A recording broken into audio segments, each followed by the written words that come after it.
Hi, my name is Doug Schneider. Welcome back to Real Hi-Fi.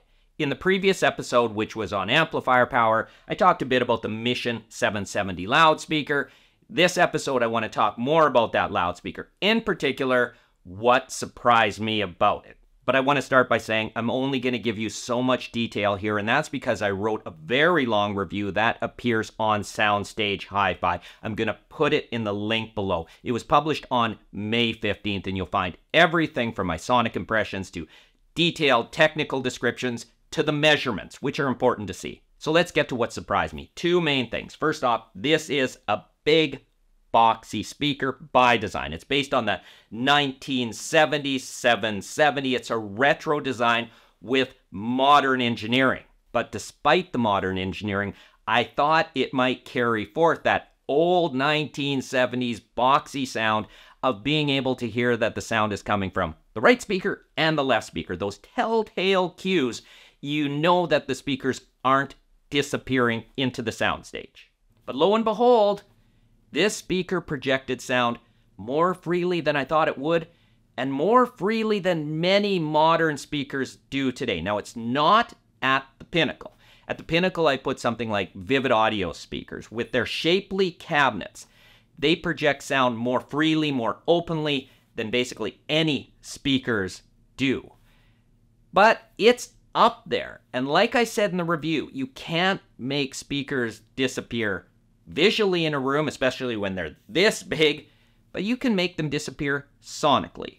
And the 770s did. And then the other thing has to do with its sound, but I don't want to give you the idea that this is a speaker with colorations. It's generally a neutral speaker, and you can see that in the measurements. They're pretty flat on and off axis. They don't deviate that much. But this speaker has a character. Now, I could get into a lot of audiophile descriptors about what I'm talking about: realism, robustness, richness, naturalness, and they all apply. And I really encourage you to go read my review, because in there I have many musical selections, and I put in a lot of detail that if you're interested, please read it. But I'll say here that the speaker can play low volume and extremely high volume. So if you want to crank AC/DC on them, go ahead. But it was on music like Bruce Coburn's The Charity of Night, Pacing the Cage in particular. So I like to use this recording because it's Coburn's voice, his guitar, accompanied by bass guitar. It's close-mic'd, really inherently present sounding, and through a great stereo system, it can sound remarkably real. And through the 770s, it sounded as real as I've ever heard through speakers of any price. There was a richness, a robustness, naturalness, an ease to the sound, yet with all the detail. It really took me aback, but what took me by surprise even more was that I just forgot about all the audiophile reviewing tendencies. Here's the treble, here's the mid-range, here's the bass. The whole speaker just congealed and projected sound in an unbelievably natural and captivating way. Like I said, that really surprised me. In fact, it blew me away. And this was all the more surprising because I didn't expect that from a retro design. And why is that? Because retro designs are often function following form. Let's take this old, cool-looking thing and make it new somehow. It's usually a visual thing more than a sonic thing. So oftentimes you get compromised components that look really cool because they harken back to a day we all like. In this case, there is something to this design that in ways upped the game. That realism, that naturalness, as good or better than modern looking speakers. So it's not a compromised design.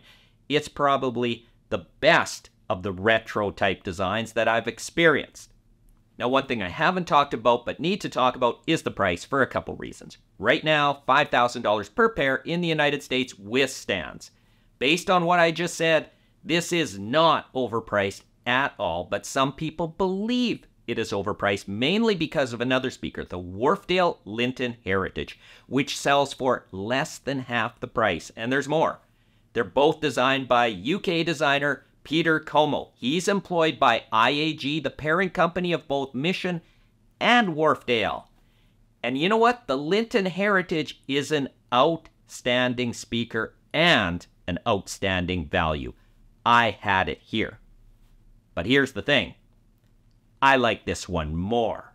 As in, a lot more. It just has a more pleasing and natural sound, at least to my ears.